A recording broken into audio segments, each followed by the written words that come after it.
आज से हम वैदिक गणित की एक नई प्लेलिस्ट बनाने जा रहे हैं। जैसे कि टॉपिक है जैसा कि ये वैदिक गणित है, जैसे नाम से ही पता चल रहा है वेद से निकल के आया है, इसीलिए इसका नाम वैदिक गणित है।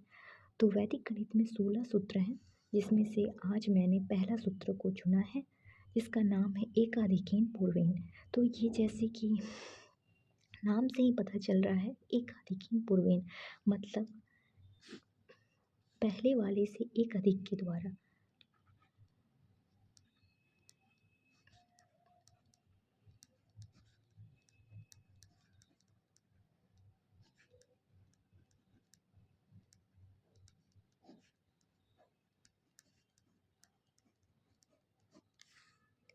इसका मतलब ये हुआ, मतलब पहले वाले एकाधिक के मतलब एक अधिक पूर्वेन, पहले वाले से एक अधिक।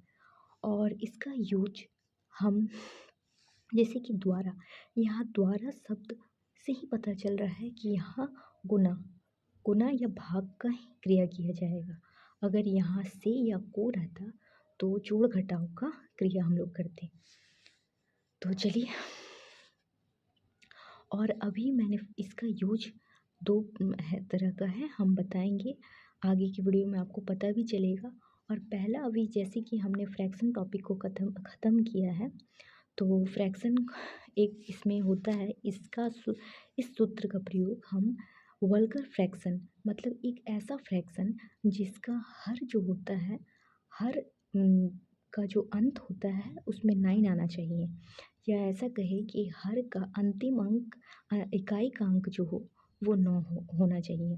तो चलिए, ऐसे ऐसे मतलब इस एकाधिकेन पूर्वेन का यूज हम उस तरह के फ्रैक्शन के लिए करते हैं। एक ऐसा साधारण भिन्न जिसको तुल्य दशमलविक रूप में बदलना है। तो चलिए हम शुरू करते हैं। जैसे कि एक ऐसा वल्गर फ्रैक्शन, जैसे कि हम बता दिए हैं, ये होगा 1/19, जैसे कि ये 1/29, इसी तरह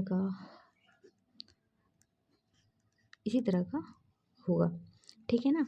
तो पहला जो है, दो विधि के द्वारा इसे सॉल्व किया जाता है। पहला है एक गुणा के द्वारा, एक है भाग के द्वारा। तो आज हम पहली विधि से इसे सॉल्व करते हैं। तो पहला लिख लेते हैं 1/19।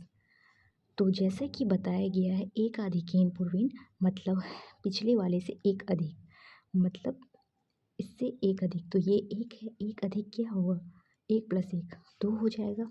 तो सारा खेल इस 2 का ही है, इस 2 से ही सारा सॉल्व होगा।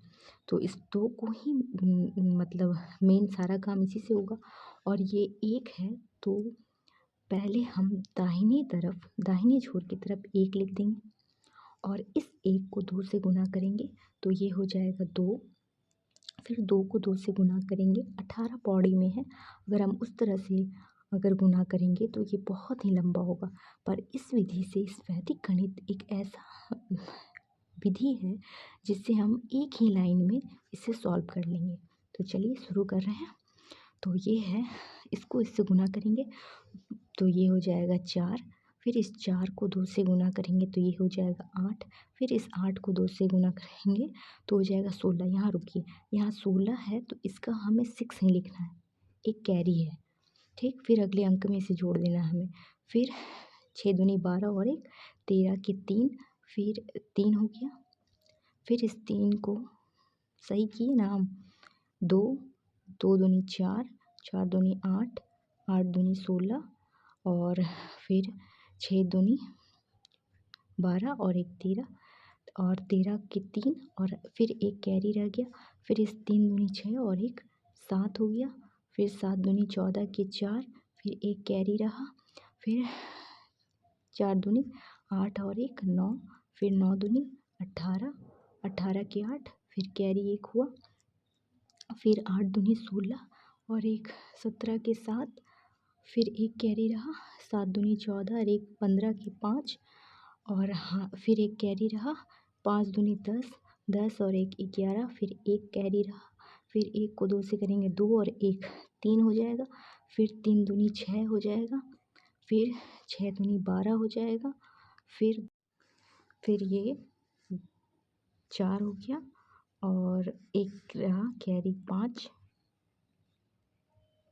5 और 5 दूनी 10, 10 ज़ीरो और फिर ज़ीरो करेंगे तो वो ये रिपीट होते जाएगा। तो इसीलिए ये आवर्ती दशमलव है, ये इसके बाद हम कुछ नहीं होगा तो यहाँ हम दशमलव लगा देंगे और ये आवर्ती है मतलब, तो इसीलिए हम इस दोनों के ऊपर बिंदा लगा देते हैं। इसी प्रकार अगर दूसरा भी अगर हम देखें तो ये भी उसी प्रकार से सॉल्व होगा, पर हम वीडियो को ज़्यादा बड़ा नहीं करेंगे। फिर इस टॉपिक को हम, इस सवाल को हम दूसरे वीडियो में डिस्कस करेंगे। तब तक के लिए बाय। और कैसा लगा वीडियो बताइए।